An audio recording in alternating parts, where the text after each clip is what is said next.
اس کی اسناد میں ابو جعفر ہے جن کو ابن کثیر نے ضعیف الحفظ کہا ہے۔ اب اس میں یہ جو ساری چیزیں ذکر کی گئی ہے اس کو تو سمجھ ہی گئے ہوں گے، نہیں سمجھ گئے تو پھر الگ الگ اس کو کر کے سمجھانا پڑے گا۔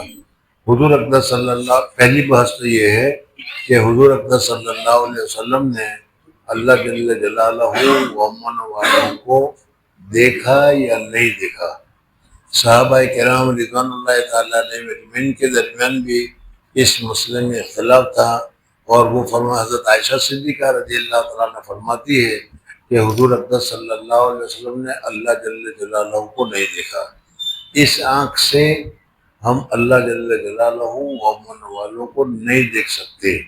حضرت موسیٰ علیہ السلام نے کہا ارنی ربی، تو اللہ تعالیٰ نے فرمایا لن ترانی، نہیں دیکھ سکتے تو، اور پھر بتایا کہ سامنے دیکھو ہم ذرا سی تجلی ڈالتے ہیں، اگر پہاڑ صحیح سائز لگا تو وہ فوراً پہاڑ ریزہ ریزہ ہو گیا۔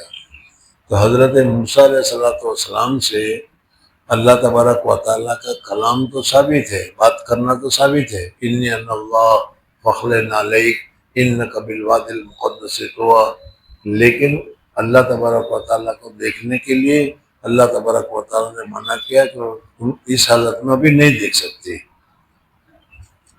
اب اس کے بعد اس بحث میں اور تفصیلیں آئے گی، لیکن ان ساری تفصیلوں میں جانے سے کیا ہے تو میں الجھن ہوگی، اس لیے میں بتاتا ہوں۔ ایک تو کہ حضور اقدس صلی اللہ علیہ وسلم کو اس وقت دنیا میں، جب تک یہ دنیا ہے، دنیاوی آنکھیں ہمارے پاس ہے، وہاں تک اللہ تبارک و تعالیٰ کو کوئی دیکھ نہیں سکتا۔ سمجھنا گیا؟ اس دنیا سے جانے کے بعد جب دوسری دنیا میں پہنچ جاؤ گے، سمجھنا ہے، عالم برزخ جس کو کہتے ہیں، عالم برزخ، وہاں کے احکام، وہاں کی ساری تھیوری سب الگ الگ ہے۔ سمجھنا گیا؟ تیسری بات یہ ہے کہ حضور اقدس صلی اللہ علیہ وسلم کو بلایا گیا، بلانے سے پہلے وہ شرح صدر کیا گیا، بہت ساری چیزیں، نعمتیں چینج کی گئی، بدلی گئی، بہت ساری حکمت اور ایمان کی باتیں درمیان میں دل میں بھری گئی۔ تو اس وقت آنکھوں میں بھی اللہ تبارک و تعالیٰ نے یہ صلاحیت، یہ طاقت دی کہ وہ اگر دیکھنا چاہے تو دیکھ سکے۔ اس وقت ہماری آنکھیں جو ہے اس میں اتنی طاقت نہیں۔ اللہ جل جلالہ کو دیکھنا تو اور ہے، اللہ جل جلالہ کی بنائی ہوئی چیزوں کو بھی سیدھے طریقے پر ہم نہیں دیکھ سکتے۔ سورج اللہ کی بنائی ہوئی چیز ہے، لیکن اپنی کھلی آنکھ سے تم سورج کو دیکھ سکتے ہو؟ نہیں۔ اگر دیکھنے جاؤ گے تو تمہارے ریٹینا، آنکھ جو ہے وہ فوراً خلاص ہو جائے گی، اندھے بن جاؤ گے۔ اسی وجہ سے جس وقت سورج گرہن ہوتا ہے اس وقت بھی براہ راست سورج کو دیکھنے سے ڈاکٹر کو بھی منع کرتے ہیں۔ سمجھ میں نہیں؟ تو پھر اللہ تبارک و تعالیٰ کو کیسے دیکھیں گے؟ دوسری بات یہ ہے کہ آنکھ کا دیکھنا تو صرف سیدھی سطح پر ہوگا، ادھر نہیں دیکھ سکتی آنکھ، ادھر نہیں دیکھ سکتی آنکھ، پیچھے نہیں دیکھ سکتی۔ اب جب اللہ جل جلالہ کو دیکھنا ہوگا تو ایسی آنکھ اور ایسی آنکھ کی طاقت ہونی چاہیے کہ جس طریقے سے کان آگے کا، پیچھے کا، ادھر کا سب آواز سن لیتا ہے، اس طریقے سے آنکھ ہو کہ سب طرف دیکھ سکتی ہو۔ ایسی آنکھ ہوگی جب اللہ تبارک و تعالیٰ کو دیکھ سکتا ہے۔ سمجھ میں آ گیا؟ بہرحال صحابہ میں اختلاف تھا۔ حضرت عائشہ صدیقہ رضی اللہ تعالیٰ عنہ فرماتی ہے کہ حضور اقدس صلی اللہ علیہ وسلم نے اللہ جل جلالہ و من والوں کو نہیں دیکھا۔ اب پھر تم لوگوں کو صبح آئے گا کہ اگر یہی ہے تو پھر قرآن پاک میں کہیں آتا ہے کہ 2 مرتبہ دیکھا، ثم دنا فتدلی فقاب قوسین ودنا، یہ کس چیز کے لیے ہے؟ تو حضرت عائشہ صدیقہ رضی اللہ تعالیٰ عنہ فرماتی ہے کہ یہ حضرت جبریل کے لیے ہے۔ حضور اقدس صلی اللہ علیہ وسلم نے حضرت جبرائیل کو 2 مرتبہ اپنی اصلی حالت میں دیکھا. حضور صلی اللہ علیہ وسلم نے حضرت جبرائیل کو تو بہت سی مرتبہ دیکھا، لیکن اپنی اصلی حالت میں 2 مرتبہ دیکھا. سمجھنا ہے. اب ان کے علاوہ ابھی آپ حضرت نام سنیں، پھر سنو گے، بڑے بڑے مشائخ، بڑے بڑے اکابر، بڑے بڑے صحابہ، حضرت عبداللہ ابن عباس رضی اللہ تعالیٰ عنہ کے اللہ یہ فرماتے ہیں کہ حضور اکرم صلی اللہ علیہ وسلم جب وہاں پہنچے تو وہاں کی حالت ہی الگ، وہاں کی کیفیات ہی الگ، وہاں کی چیزیں بھی الگ. سمجھنا ہے. تو حضور اکرم صلی اللہ علیہ وسلم کو وہاں دیکھنے کی، سننے کی، سب کی وہیں کی طاقت ملی. اس وجہ سے حضرت حضور اکرم صلی اللہ علیہ وسلم نے اللہ جل جلالہ و امن والوں کی زیارت بھی کی، اللہ تبارک و تعالیٰ کو دیکھا بھی، اور اللہ تبارک و تعالیٰ سے ساتھ گفتگو بھی کی، بات چیت بھی کی، اور یہ بالکل صحیح ہے. سمجھنا ہے. چل اتنا، پھر آگے بڑھیں گے. واقعہ 21 حق تعالیٰ کی رویت اور کلام. ترمذی نے حضرت ابن عباس رضی اللہ تعالیٰ عنہما سے روایت کیا کہ محمد صلی اللہ علیہ وسلم نے اپنے رب کو دیکھا، اور عبد الرزاق نے بواسطہ معمر کے حسن سے روایت کیا. عبد الرزاق یہ بھی حدیث کی بہت بڑے محدث ہیں جی، کہ انہوں نے حلف کیا کہ محمد صلی اللہ علیہ وسلم نے اپنے رب کو دیکھا. اور ابن خزیمہ نے عروۃ بن زبیر سے اس روایت کو ثابت کیا، اور ابن عباس رضی اللہ تعالیٰ عنہما کے تمام اصحاب اس کے قائل ہیں. حضرت عبداللہ ابن عباس رضی اللہ تعالیٰ عنہ، حضرت عائشہ انکار کرتی ہے جیسا بھی آپ لوگوں نے سنا، لیکن حضرت عبداللہ ابن عباس رضی اللہ تعالیٰ عنہ کہتے ہیں کہ حضور صلی اللہ علیہ وسلم معراج میں جب گئے تو آپ نے اللہ جل جلالہ و امن والوں کو دیکھا، اور اللہ جل جلالہ و امن والوں سے گفتگو بھی فرمائی. جی. اور کعب احبار اور زہری اور معمر سب اس کا جزم کرتے ہیں. یعنی کعب احبار بہت بڑے یہودی کے بہت بڑے عالم تھے، وہ بھی جزم کرتے ہیں، یقین کرتے ہیں کہ حضور صلی اللہ علیہ وسلم نے اللہ جل جلالہ کو معراج میں دیکھا. اور نسائی نے باسناد صحیح نسائی نے اسناد صحیح سند کے ساتھ حدیث ذکر کی ہے. بطریق اکرمہ حضرت ابن عباس رضی اللہ تعالیٰ عنہما سے روایت کیا ہے، اور حاکم نے بھی اس کی تصحیح کی ہے کہ انہوں نے فرمایا کیا تم تعجب کرتے ہو خلت حضرت ابراہیم کے لیے اور کلام حضرت موسیٰ کے لیے اور رویت حضرت محمد صلی اللہ علیہ وسلم کے لیے. یعنی حضرت ابراہیم علیہ السلام کو اللہ تبارک و تعالیٰ نے خلت سے نوازا، خلیل اللہ بنایا. حضرت موسیٰ علیہ السلام کو اللہ تبارک و تعالیٰ نے اور درجہ دیا، اور حضرت موسیٰ علیہ السلام کو کلیم اللہ بنایا. اللہ تبارک و تعالیٰ کے ساتھ براہ راست اللہ تعالیٰ نے بات کی، جیسے میں نے ابھی قرآن کی آیت تلاوت کی تھی، انی انا اللہ، میں اللہ ہوں. تو بات کی کہ نہیں اللہ تعالیٰ نے حضرت موسیٰ علیہ السلام سے. حضرت موسیٰ علیہ السلام کو اللہ تبارک و تعالیٰ کے ساتھ گفتگو کرنے کی سعادت حاصل ہوئی. حضرت ابراہیم علیہ السلام کو خلت اور دوستی کی سعادت حاصل ہوئی. اسی طریقے سے یہ حضرت فرماتے ہیں کہ حضور اکرم صلی اللہ علیہ وسلم کو رویت کی سعادت حاصل ہوئی، اور اللہ جل جلالہ حضرت موسیٰ کا تو منع کیا گیا تھا لن ترانی، وہ اس دنیا میں. سمجھنا ہے. حضور صلی اللہ علیہ وسلم نے اس دنیا میں تو نہیں دیکھا، حضور صلی اللہ علیہ وسلم نے تو اس دنیا میں دیکھا جہاں پہنچے تھے وہ. جی.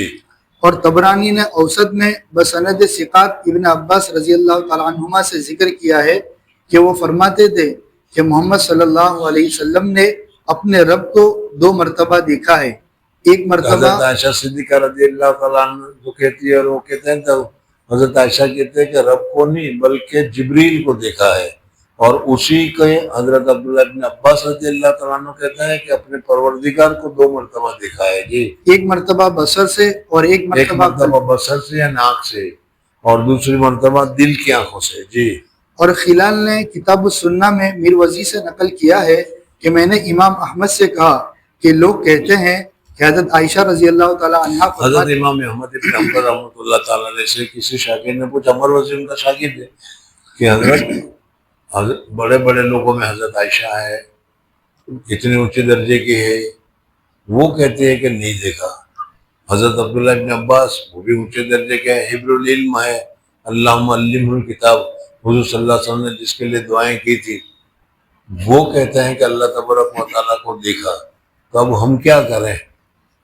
کس کی بات کو ماننا تو پڑے گا، دونوں کی بات کو صحیح ماننا پڑے گا، دونوں کی بات کو غلط تو کہہ نہیں سکتے۔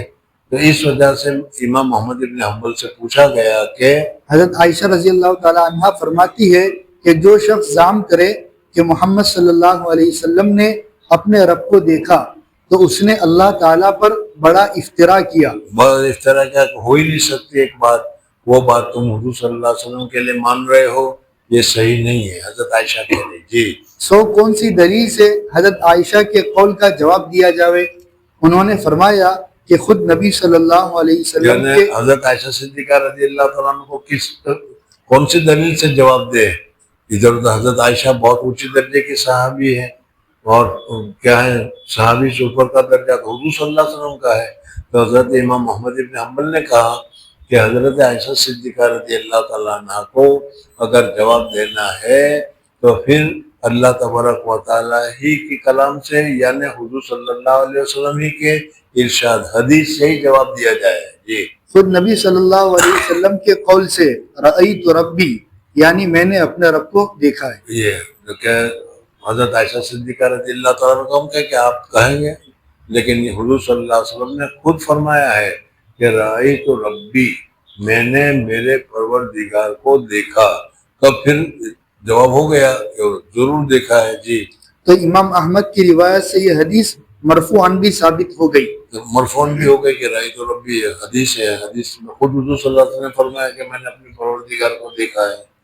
اور کلام کرنا صحہ میں ان امور کے ساتھ وارد ہے۔ کلام کرنا یعنی حضور صلی اللہ علیہ وسلم کا دیکھنا تو بھی ثابت ہو گیا ہے حضرت احمد بن حنبل رحمۃ اللہ علیہ کی روایت کی وجہ سے۔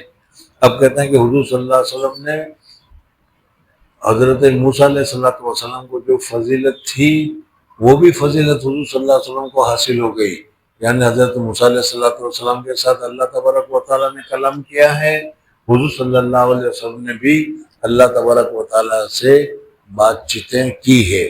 بس فرق صرف اتنا ہے کہ حضرت موسیٰ علیہ السلام نے دنیا میں بات کی تھی اور حضور اکرم صلی اللہ علیہ وسلم نے اوپر آسمانوں میں بات کی ہے۔ جی اور کلام کرنا صحہ میں ان امور کے ساتھ وارد ہے۔ صحہ میں ہوگا، صحہ میں صحہ سنائی دے گا، صحہ میں نے صحیح حدیثوں میں حضور صلی اللہ علیہ وسلم کا اللہ تبارک و تعالیٰ سے بات کرنا معلوم ہے۔ اب یہ حدیثیں آئے گی۔ جی 5 نمازیں فرض کی گئی۔ 5 نمازوں کا تفصیل اللہ تمہارے سامنے کل ہی آیا تھا۔ حضور صلی اللہ علیہ وسلم نے جا کر کہا کہ نہیں کہ اللہ ذرا کم کیجئے، میری قوم کمزور ہے، سمجھا نہیں کر سکے گی، سمجھ میں۔ پھر اللہ تبارک و تعالیٰ نے آخر میں کہا نہیں کہ محمد جاؤ 5 پڑھو، 50 کا ثواب تم کو دیا جائے گا۔ ہمارے یہاں جو لکھا گیا ہوتا ہے اس میں تبدیلی نہیں ہوتی، ہمارے یہاں 50 نماز لکھی گئی ہے تمہارے لیے تو ثواب تم کو 50 نماز کا ملے گا۔ تو بات چیت بھی ہو گئی۔ حضرت موسیٰ علیہ السلام نے اللہ تعالیٰ سے بات کی تھی، حضور اکرم صلی اللہ علیہ وسلم نے بھی بات کی، اس کے علاوہ بھی اور بھی ہیں۔ جی اور خواتین میں سورہ بقرہ عنایت ہوئی۔ اللہ جل جلالہ نے حضور اکرم صلی اللہ علیہ وسلم پر بہت ہی اونچی چیزیں نازل کی ہیں، کئی مرتبہ کہہ بھی چکا ہوں۔ قرآن سے بڑھ کر اور کیا چیز ہو سکتی ہے؟ اللہ کا کلام ہے کہ نہیں، کلام اللہ ہے، سمجھ میں۔ کسی نبی کو اللہ تبارک و تعالیٰ نے ایسی کتاب، ایسی فضیلت والی کتاب اللہ تبارک و تعالیٰ نے کسی کو دی ہے؟ نہیں، سمجھ میں۔ خیر بہر پھر بھی اس میں بھی بعض صورتیں، بعض آیتیں ایسی ہے کہ جس کی فضیلت بہت زیادہ ہے، سمجھ میں۔ خواتین میں سورہ بقرہ کی آخری آیتیں، آمن رسولوں سے لے کر اخیر تک 2 آیتیں ہیں، ماشاءاللہ۔ امید تو یہ ہے کہ پڑھتے ہی ہیں ہر انسان۔ چل جانے دے، پڑھنے کی بات نہیں پوچھنے کی۔ ہاں اور جو شخص آپ کی امت میں سے اللہ تعالیٰ کے ساتھ کسی کو شریک نہ ٹھہراوے. پھر اللہ تعالیٰ نے کہا کہ دیکھو تمہاری امت میں سے جو میرے ساتھ کسی کو شریک نہیں ٹھہرائے گا اللہ ہی کو مانے گا, اللہ بھی کو نہیں مانے گا, اللہ ہی کو مانے گا تو کیا اس کے گناہ معاف کیے گئے. اس کے سارے گناہ معاف ہیں. جی. اور یہ بھی وعدہ ہوا کہ جو شخص کسی نیکی کا ارادہ کرے, جو آدمی کسی نیکی کرنے کا ارادہ کرے اور پکا ارادہ ہے کہ بس کرنا ہی ہے, 9 چلے دینا ہی ہے, ہنس پڑے سارے کے سارے 9 چلے پر. ارے ابھی آئیں گے نا تبلیغ جماعت والے سال ہم دورے والوں کے ساتھ رشتہ والوں کے ساتھ 9 چلے لینے کے لیے ایک ایک سب نام لکھوائے گا. لیکن پھر کہتے ہیں اگر اس وقت پکا ارادہ ہے کہ جانا ہی ہے تو تبلیغ والے بھی کہتے ہیں کہ ارادہ کر لو نیکی لکھی جائے گی. وہ ایسا تم لوگ ارادہ کرتے ہو وہ نہیں, پکا ارادہ کرتے ہو کہ کرنا ہی ہے, سمجھ میں آیا, تو اس ارادے پر ایک نیکی لکھی جائے گی. کرو گے تو پھر 10 نیکی کا سوال ہوگا. وہ جی. جو شخص کسی نیکی کا ارادہ کرے اور اس کو کرنے نہ پاوے. کرنے, اب اگر تم کسی پکا ارادہ تو کیا تھا لیکن کیا ہے کرنے نہیں پائے, تم کسی وجہ سے جماعت میں نہیں جا سکے, معقول وجہ سے ہیں تمہاری, تو وہ معقول کی قید مجھے لگانی پڑتی ہے, سمجھ میں. تو اگر معقول وجہ سے کہ جا نہیں سکے تو بھی تو ایک نیکی لکھی جائے ایک نیکی لکھی جائے گی. جاؤ گے تو 10 نیکیاں ہوگی, اور اخلاص بڑا ہے تو اور بھی ہوگی. یہ جو سب چیزیں حضور صلی اللہ علیہ وسلم کو عنایت کی گئی ہے وہاں پر. جی. اور اگر اس کو کر لیا تو کم از کم 10 حصے کر کے لکھی جاوے گی. 10 نیکیاں تو ملے گی. پھر اخلاص بڑا تو 700, اور 700 پر بھی ختم نہیں. اگر کسی کا اخلاص بڑا ہوا ہے تو 700 سے بھی زیادہ ایک نیک کام پر 700 سے بھی زیادہ نیکیاں ملتی ہے. جی. اور جو شخص بدی کا ارادہ کرے, یہی حل برائی کا ہے کہ برائی کا ارادہ کریں تو نیکی کا ارادہ کرو گے 9 چلے دے دیں گے تو ایک نیکی مل جائے گی. لیکن اگر کیا ہے گناہ کا ارادہ کرو گے تو لکھا نہیں جائے گا. فرشتہ لکھنا چاہے گا, اللہ تعالیٰ کہتا ہے ٹھہر جا ابھی میرے بندے نے کیا نہیں ہے, اگر کیے تو پھر گناہ لکھنا. جی. جو شخص بدی کا ارادہ کرے پھر اس کو نہ کرے تو وہ بالکل نہ لکھی جاوے گی, اور اگر اس کو کر لے تو پھر ایک گناہ لکھا جائے گا. وہ 70-10 وغیرہ تقسیم اس میں نہیں آئے گی. جی. تو ایک ہی بدی لکھی جاوے گی. اور بیہقی نے ابو سعید خدری رضی اللہ تعالیٰ عنہ سے ایک طویل حدیث روایت کی ہے. اس کا اختصار یہ ہے کہ آپ نے جناب باری تعالیٰ میں حضرت ابراہیم علیہ السلام کی خلت, یعنی اس حدیث کا جو انہوں نے ذکر کیا ہے اس کا خلاصہ یہ محسوس ہوتا ہے کہ اللہ جل جلالہ و امن والوں کو اللہ جل جلالہ نے فرمایا کہ حضور اقدس صلی اللہ علیہ وسلم نے اللہ جل جلالہ کی خدمت میں گزارش پیش کی کہ اللہ حضرت ابراہیم علیہ السلام کو خلت عطا فرمائی, حضرت موسیٰ علیہ السلام کو تکلیم کلام کرنے کی سعادت عطا فرمائی, حضرت داؤد علیہ السلام کو خلافت کی سعادت سے نوازا, حضرت سلیمان علیہ السلام کو ایسی سلطنت ایسی مملکت عطا فرمائی کہ جیسے مملکت کسی دوسرے کو نہیں دی گئی. سمجھ میں. اب آگے تو کچھ نہیں, لیکن میں یہ بتاؤں اس میں کہ یا اللہ میں ضعیف, میں کمزور, میرے ساتھ میں کچھ ایسا معاملہ کر دیجئے, تو پھر اللہ تبارک و تعالیٰ نے کیا کہا وہ آگے آئے گا. جی. اور ابراہیم علیہ السلام کی خلت اور ملک عظیم, اور موسیٰ علیہ السلام سے ہم کلامی, اور داؤد علیہ السلام کا ملک عظیم, اور لوہے کا نرم ہونا اور پہاڑوں کا مسخر ہونا, اور سلیمان علیہ السلام کا ملک عظیم, اور انس و جن و شیاطین و ہوا کا مسخر ہونا. سمجھ میں آ رہا ہے کہ اب صرف پڑھنے سے سمجھ میں آ رہا ہوگا, اتنے تو سمجھدار ہیں پھر. جی. اور عیسیٰ علیہ السلام کو انجیل و تورات, اور ابرائے اکمہ و ابرس, وہ ابرائے اکمہ یعنی جس کو داغ ہوتا ہے وہ کیا کہتے ہیں اسے, کوڑ کے جو داغ ہوتے ہیں, حضرت عیسیٰ علیہ السلام کے پاس جو جاتا تھا حضرت عیسیٰ علیہ السلام ہاتھ پھیرتے تھے تو بالکل صحیح سالم ہو جاتا تھا. تندرست ہو جانا کوڑ سے, ابرائے اکمہ و ابرس, ابرس دونوں جی. وہ احیاء موتا کا عطا ہونا، احیاء موتا زندہ کو مردے کو زندہ کر دیتے تھے، پرندہ بناتے تھے بیچنے، اللہ تعالیٰ پھونک مارتے تھے وہ اڑتا ہو جاتا تھا جی. اور ان کا اور ان کی والدہ کا شیطان سے پناہ دینا، شیطان سے ان کو بھی اور ان کی والدہ کو بھی شیطان کا کوئی اثر نہیں ہوا اور کوئی اثر نہیں ہو سکتا تھا، حتیٰ کہ حضرت عیسیٰ علیہ السلام پیدا ہوئے تو پیدا ہونے کے وقت جو شیطان چوکے مارتا ہے وہ بھی نہیں مار سکا جی. اور ان کا اور ان کی والدہ کا شیطان سے پناہ دینا عرض کیا. حق تعالیٰ نے ارشاد فرمایا، یعنی اس میں سمجھ میں آ گیا نہیں کہ میں بھی محتاج ہوں، غریب ہوں، جیسا آدمی مانگتا ہے. اللہ تبارک و تعالیٰ سے کہا ان لوگوں کو یہ اشارہ عطا کیا تو مجھ غریب کو بھی کوئی دیا جائے، تو اس پر اللہ تعالیٰ کیا فرماتے ہیں؟ حق تعالیٰ نے ارشاد فرمایا کہ میں نے تم کو حبیب بنایا. میں نے تم کو حبیب بنا، حب اس کے ساتھ ہے، سمجھ میں. خلیل دوست ہوتا ہے. اب دوست کسے کہتے ہیں؟ تمہیں وہ بھی نہیں کہو گے میرے اتنے دوست ہیں، ہر ایک کو پوچھو بتائے گا میرے اتنے دوست ہیں. کسے کہتے ہیں دوست؟ دوست کی تعریف کیا ہے؟ اگر تم کسی آدمی کو کہو کہ چل اور وہ سیدھا اٹھ جائے، یہ بھی نہ پوچھے کہاں کیوں، سمجھ میں، وہ تمہارا دوست ہے. تمہاری بات پر اس کو پورا اعتماد اور پورا یقین، ایسے کتنے ہوں گے وہ جان معلوم نہیں، سمجھ میں نہیں. تو یہ بہت ہی اونچا درجہ ہے دوست کا.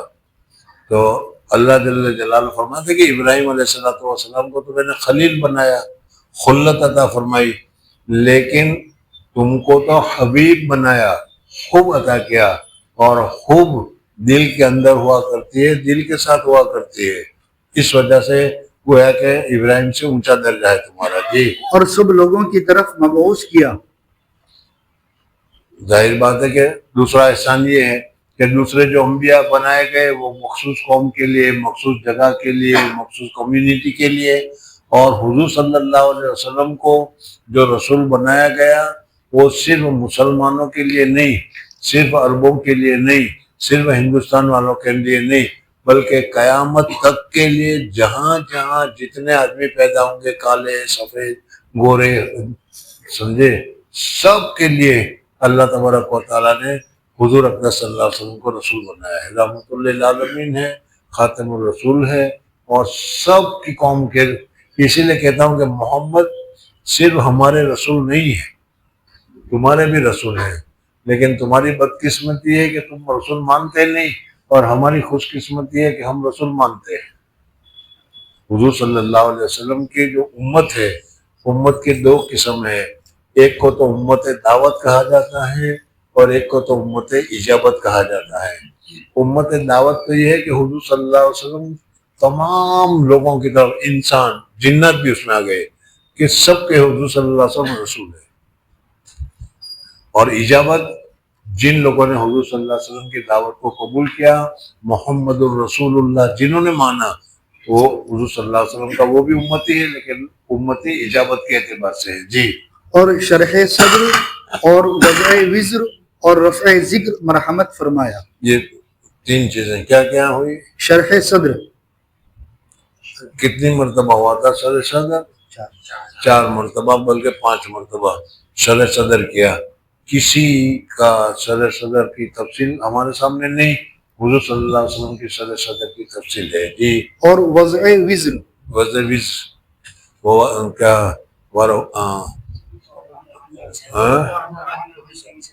وہ وضعنا عنک وزرک، یہ قرآن پاک میں ہے جی. اور رفع ذکر مرحمت فرمایا. اور جہاں بھی اللہ کا نام لیا جاتا ہے، اللہ اکبر، تو ساتھ میں اشہد ان لا الہ الا اللہ، تو محمد الرسول اللہ. ہر جگہ پر میرے نام کے ساتھ تمہارا نام لیا جاتا ہے. اب تمہیں کیا چاہیے جی؟ سو میرا جب ذکر ہوتا ہے تمہارا بھی ہوتا ہے، اور تمہاری امت کو خیر امت اور امت. یہ تو صرف حضور صلی اللہ علیہ وسلم کا ہوا.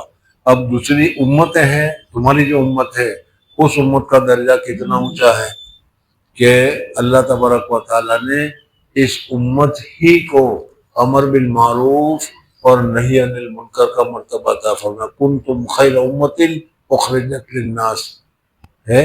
جی اور تم کو اور تمہاری امت کو خیر امت اور امت عادلہ بنایا، اور اول بھی اور آخر بھی بنایا، جی اور ان کا کوئی خطبہ درست نہیں جب تک کہ وہ آپ کے عبد اور رسول ہونے کی شہادت نہ دے۔ یعنی خطبہ کسی کا خطبہ قبول نہیں کیا جائے گا۔ الحمدللہ نحمدہ ونصلی علی رسول الکریم، الحمدللہ نحمدہ ونستعینہ ونستغفرہ ونعوذ باللہ من شرور انفسنا ومن سیئات اعمالنا من یہد اللہ فلا مضل لہ۔ یہ جو ہم خطبہ وغیرہ پڑھتے ہیں، اس میں جب تک حضور صلی اللہ علیہ وسلم کا نام آئے، وہ ہر وہ خطبہ کہ جس میں حضور صلی اللہ علیہ وسلم کا نام نہ ہو، دم بریدہ ہے، کٹا ہوا ہے، تو گویا کہ ہر جگہ پر آپ کا نام خطبے میں بھی لیا جاتا ہے۔ جی اور تمہاری امت میں ایسے لوگ پیدا کیے جن کے سینے میں ان کی کتاب رکھی۔ قرآن پاک امت محمدیہ کے علاوہ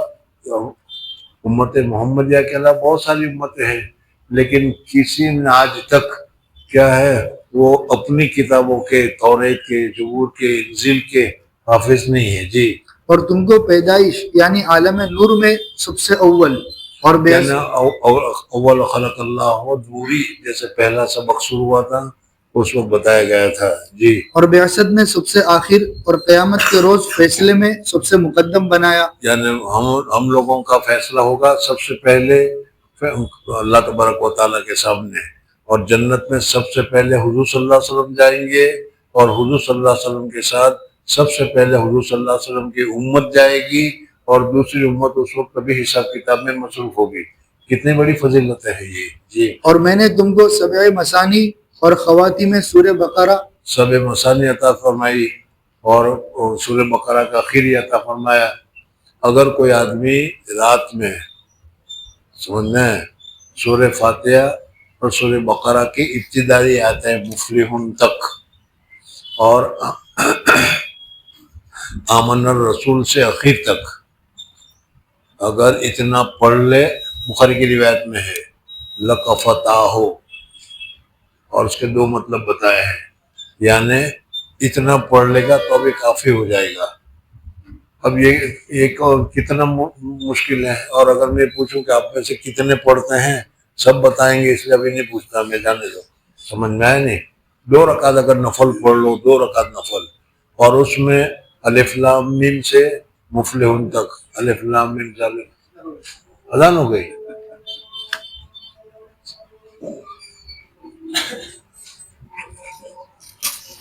چلو